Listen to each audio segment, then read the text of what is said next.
What's up, guys? It's Coach Grant with First Down Training, and today we're going to be breaking down how wide receivers can dominate at a college camp this summer. So we're going to be talking about how you guys can get more reps at a college camp when there's a ton of kids out there. We're going to talk about how you guys can dominate in the one-on-one section of this camp when you got DBs who are wanting to be physical, DBs who are disciplined in man coverage, and then how you guys can get more separation, obviously, to stand out to a college coach. So I hope this video helps you guys out. Hope it teaches you a few new things. But also, fellas, if maybe you're not interested in so much like a college camp or a recruiting-based camp and you want to just simply improve your skills and get better so you can get recruited in that respect and show out on film, check out that very first link in the description below. We are traveling out to 4 more states this offseason for 2-day-long QB and wide receiver skill building camps. So next up, we are coming out to Dallas, Texas. Then we're going to Nashville, Tennessee, Salt Lake City, Utah, and then Los Angeles, California. So those 4 camps, fellas, small numbers, not a big old camp with 500 kids out there. We're trying to actually help you get better for 2 whole days. So check out that very first link below if you're interested in one of our camps and attending.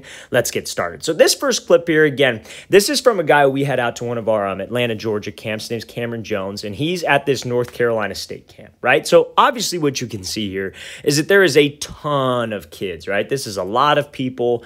This may not even actually be that many kids based on the number of the wide receivers, because I've seen camps that have like 400 kids out there. So how are you supposed to get reps in a setting like that? How can you stand out like that? And the thing that you need to understand is that you have to be that guy who is taking as many reps as possible, almost stealing reps. Now, I know a lot of people don't like when I say steal reps because you never want to be that guy who's in line and you're waiting your turn and you get cut by somebody, right? But at the end of the day, you got to go and take reps, man. If people are afraid to go, because a lot of people are afraid to get embarrassed in one-on-ones and situations like this, you just got to go, man, and make somebody pull you out. That's what you should do. I'm not saying push people over and be that guy, but you have to get as many reps as possible, because the more reps you get, the more chances you get for a college coach to notice you and get his eyeballs on you. Okay, so now what do you do with those reps? So I think the most important thing at a camp, obviously you're going to be running, the 40, the shuttle, the vertical jump, but also you're going to be doing drill work. And I wouldn't even say those are the most important things, especially the drill work and the routes versus air. But the one-on-ones is how you can really stand out to a coach. So we're going to talk about how you guys can win in that situation. So Cameron does a great job of running a slant route versus an inside shade press coverage DB. So chances are we're going to play this full speed real quick. He does a diamond release, throws this DB by, and is able to create space. This is something that you can show on film, and it really shows a college coach that you know what to do. We've been to camps before where guys will come up and they have this inside shade press look, and they try to just force the inside release. They try to square up the DB and then run inside.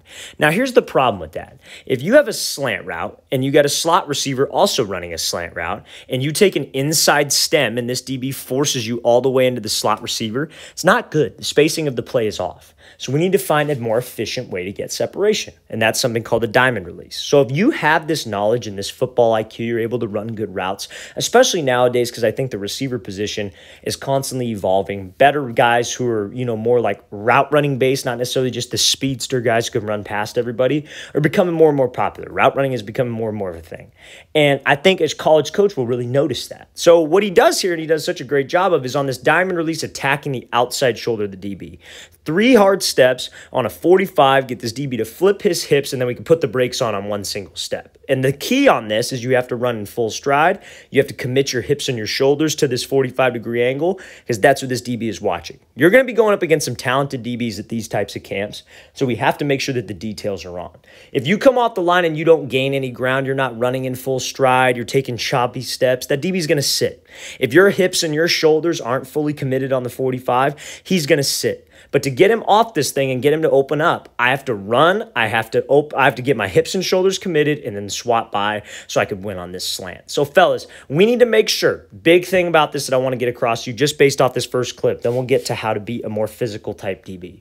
You got to make sure you're taking reps. As you can see, very hectic atmosphere, especially if it's one of those like satellite camps where you got like 10 different college coaches out there or 10 different schools out there, and they're trying to find prospects. They already have their guys going in. I'm going to be real with you. They already know who's there that they're recruiting. But if you want to stand out and get somebody to catch your eye, you have to take as many reps as possible. They need to see you work as many times as possible. And if you could do something like this, that's a great way to stand out and just to build an introduction. If you're a guy who doesn't have a lot of film, you're not going to get an offer at a college camp just right off off the bat. But they might talk to you. They might get your Twitter info. That might start a relationship that can lead to a further one. Let's play this thing again, full speed one more time. Great job by Cameron here, attacking that outside shoulder and then winning on that slant route. So now, next clip here that I want to talk about is you're going to get DBs at these camps. And this is just how it is. I don't necessarily think it's real football. I think it's kind of crappy. But that want to get real physical right up on the line and jam. You know, maybe it makes that they think that they look strong. It's t-shirt and shorts. They think they can just body everybody out there. But the main thing I can get across to you, especially if you're maybe not the biggest wide receiver in the world, is just have a plan. You know, you got to have a plan when you're coming up to the line. Going into a camp, know that you're probably going to face a DB like this who wants to be physical. I remember we were in Ohio. We had a camp in Ohio, and we had some DBs out there who were physical as hell. But it wasn't like the physicalness where they jam you off the line and they don't let you get off the ball, but they were physical, right? And a lot of guys, it was kind of like a shock. They've never seen a DB like that, right? Because some of the DBs were college level guys. Some of them were very high level, high school level guys. And it was a shock to see, oh man, that's a physical guy. They didn't have a plan for it. Their plan was just maybe to chatter their feet a little bit, do some kind of a release, but their pad level would stand up. It wasn't calculated. And when you go to these camp type atmospheres, you got to make sure that you have a plan for that DB. You got to have a plan for every single kind of leverage that you might see. You might see inside shade. You might see head up. You might see outside shade. You might see a guy who crowds that line trying to get hands on you. You got to have a plan. So this wide receiver, what he does is he does a step back release. Maybe you've seen this clip, maybe not. But this DB tries to lunge. We step back. We create some space. Easy money to run this post. We could have ran any route we wanted to off of this because he did this step back. So let's talk about a couple things you could do here. I've seen DBs who are even closer than this guy. So I want to address this first. If you got a DB who's right up on the line and he's trying like forehead to forehead with you and he's trying to be that guy, you know what you could do? Come off the ball, step off the ball like this wide receiver does right here, because when you, again, it's not a real game. One-on-ones are not real football. It's good work because it's man-on-man coverage, and you're going to be seeing a lot of that. But you got to make it realistic. But if he doesn't want to play real football and he wants to be right up on the line like this, just step off the ball. You don't have a slot receiver to worry about. There's no tight end there. Just step off the ball, and that creates an extra maybe yard of space for you. So now we can operate and do a release like this step-back release. So now, step-back release is a great plan to have. If this DB wants to lunge and you step back, again, you're just creating a bigger gap for yourself, creating some more space for you to operate. So maybe we do a little head fake inside after the step back. Maybe I just get up into the route like this wide receiver does.